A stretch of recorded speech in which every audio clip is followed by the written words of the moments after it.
I think we always have great competition across the Interpros. It's such a short season that anything can happen.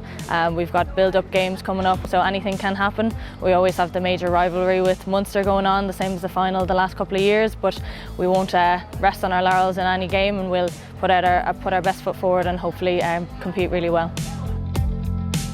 It's a very exciting year for the competition. There's loads of opportunity for all the different teams in it.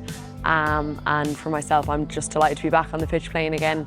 But it's been a lovely build so far over the last couple of weeks and months with the girls, and we've really kind of connected and grown over those couple of months. So yeah, we just can't wait to get playing now.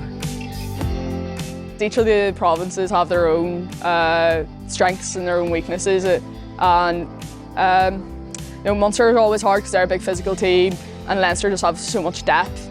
Connacht is always fierce rivalry there between us two, so they're all challenging in their own ways. We were obviously disappointed to get that draw against Ulster, and then just showing our resilience to come back and beat them then in that last game. It just shows what Connacht is made of, and like I said, just keep building on that and improve again this year.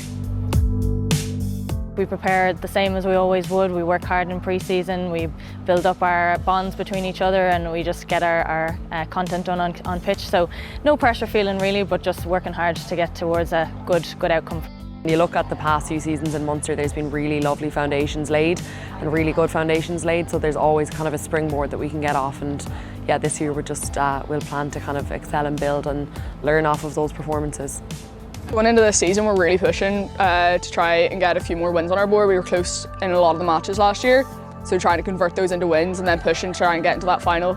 We've been training a good few weeks now, so when Interpros is coming around like in 2 or 3 weeks, we're definitely excited and raring to go.